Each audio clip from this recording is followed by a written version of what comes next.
Media Avadi சட்டமன்ற தொகுதியில் அமைச்சராக இருக்கார் நாசர் அவர்கள். அவர் தொகுதியில் ஆவடி மாநகராட்சியில் செயல்பாடுகள்லாம் எப்படி இருக்குது? தரமாக ரோடு போடுறாங்களா? குப்பையை தரமாக அள்ளறாங்களா? மக்களுக்கு தேவையான அடிப்படை வசதிகள்லாம் ஆவடி மாநகராட்சி நிர்வாகம் பண்ணி கொடுக்குறாங்களா?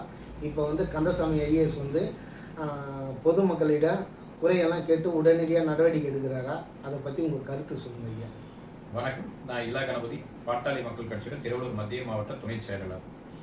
நான் என்ன சொல்றதுன்னா, ஆவடி மாநகராட்சி நீங்கள் பார்த்துருப்பீங்க. இப்போ புதுசாக மாநகராட்சியாக மாற்றிட்டாங்க.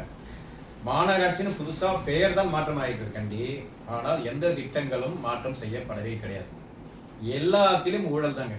நீங்கள் குப்பை அள்ளுறதை பாருங்க, எங்கேயுமே சரியா குப்பை அள்ளுறதே கிடையாது. எல்லா இடத்துலையும் பார்த்தீங்கன்னா குப்பையும் சாக்கடை நீரும் கலந்து அங்கே பண்ணிங்க மேய்ஞ்சிட்டு இருக்கும். பல இடத்துல இந்த புகார்ல நானே பார்த்திருக்கேன். நிறைய புகார் பெட்டியில இது நிறைய வரும். ஆனாலும் அந்த நகராட்சி ஆணையர்கள் இது கண்டுக்கிறதே கிடையாது.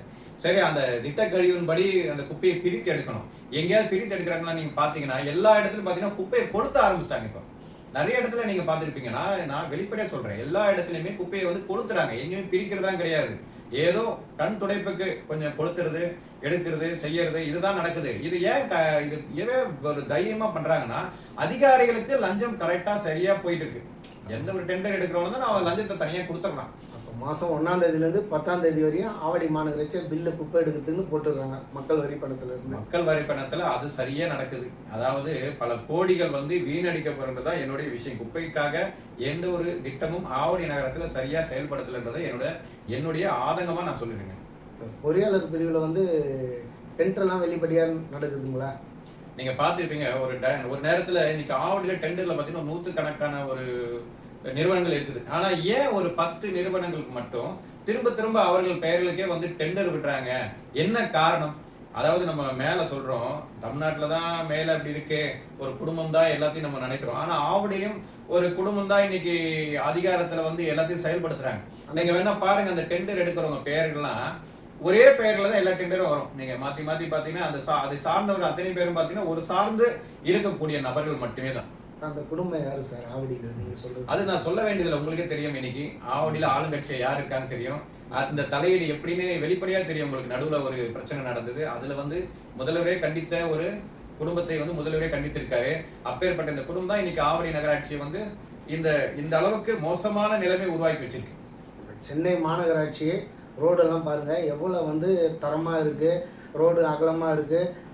ஆனால் ஆவடி மாநகராட்சியில் பார்த்தீங்கன்னா ரோடு அந்த அளவுக்கு இன்னும் மேன்மைப்படுத்தணும். அந்த தரத்தை உண்மையை மேன்மைப்படுத்தணும்னு சொல்கிறோம். அதாவது நீங்கள் பார்த்துருப்பீங்க, இன்றைக்கும் நம்ம பகுதியில் ஆவடி தொகுதியில் சாலைகள் போடுறாங்க. ஏதாவது தரம் இருக்குது அப்படின்னு நீங்கள் சொல்லிட்டீங்கன்னா நான் கண்டிப்பாக ஒத்துக்கிறேன். எந்த ஒரு சாலையும் 6 மாதத்துக்கு மேலே வர்றது கிடையாதுங்க. ஆனால் நீதிமன்றம் என்ன சொல்கிறாங்க, அந்த இருக்கிற சாலைகள் பள்ளம் எடுத்து அதுக்கப்புறம் தான் நீங்கள் சாலையை புதுப்பிக்கணும்னு சொல்கிறாங்க. ஆனால் இவங்க அதெல்லாம் செய்யறது கிடையாது. இருக்கிறது மேலே சும்மா ஜேசிபி வச்சு சும்மா போட்டுட்டு போயிடுறாங்க. அது எதுவுமே நிலையாக இருக்கிறது இல்லை. ஏன்னா எல்லாத்துலேயும் அதிகாரிகள் கை நீட்டி வாங்கிடுறாங்க. அந்த காரணத்தால் நம்ம தரத்தை பற்றி அவங்ககிட்ட கம்ப்ளைண்ட் பண்ணாலும் அது எடுத்துக்க அளவுக்கு அவர் நடந்துக்கிறாங்க. சரி சார், இந்த தொகுதி அமைச்சர்கிட்ட ஒரு கோரிக்கை சொல்கிறீங்க, ஆவடி மாநகராட்சியை சென்னை மாநகராட்சி ஈக்குவலாக கொண்டு வருவாரா? தார்சாலை, குடிநீர், அடிப்படை வசதி, கட்டமைப்பு வசதி, உங்கள் கோரிக்கை சொல்லுங்கள். இல்லை, இது கண்டிப்பாக நடக்காத விஷயம். எல்லாமே பார்த்தீங்கன்னா இந்த நகராட்சியில் இன்னைக்கு நடந்த விஷயங்கள் எத்தனையும் பார்த்தீங்கன்னா கடந்த ஆட்சியில் கொண்டு வந்த திட்டங்கள் தான் இன்னைக்கு முழுமை பெற்றது. நான் டைட்டில் பார்க் எடுத்துங்க, அதில் இவங்க கொண்டு வந்த திட்டம் கிடையாது. அதிமுக வீட்டில் ஒரு அமைச்சர் கொண்டு வந்தாரு. அதுக்கு இவங்க பிள்ளையார் இவங்க போட்ட மாதிரியும் இவங்களோட இன்சல் அதில் போட்டுக்கிட்டாங்க. அதுமாரி சில திட்டங்கள் அன்னைக்கு கொண்டு வந்த திட்டங்கள், ரயில்வே மேம்பாலம் இருந்தாலும் சரி, அதெல்லாம் கடந்த கால திட்டங்களை இன்னைக்கு இவங்க நாங்கள் தான் முடிச்சோன்ற மாதிரி காட்டிக்கிறாங்கட்டி. புதிதாக ஏதாவது இவங்க செஞ்சிருக்காங்கன்னு நீங்கள் ஒன்று சொல்லுங்க. கண்டிப்பாக அது மாதிரி ஒரே ஒரு விஷயம் கூட இந்த ஆவடி நகராட்சி நடக்கல. சாலை போறதா பல கோடிகள் ஒதுக்குறாங்க. ஆனால் எந்த ஒரு சாலைகளும் தரமான சாலைகள் இல்லை. இது முழுக்க முழுக்க ஊழல் நடைபெறதால தரமற்ற சாலைகளா மாறிட்டு வருது.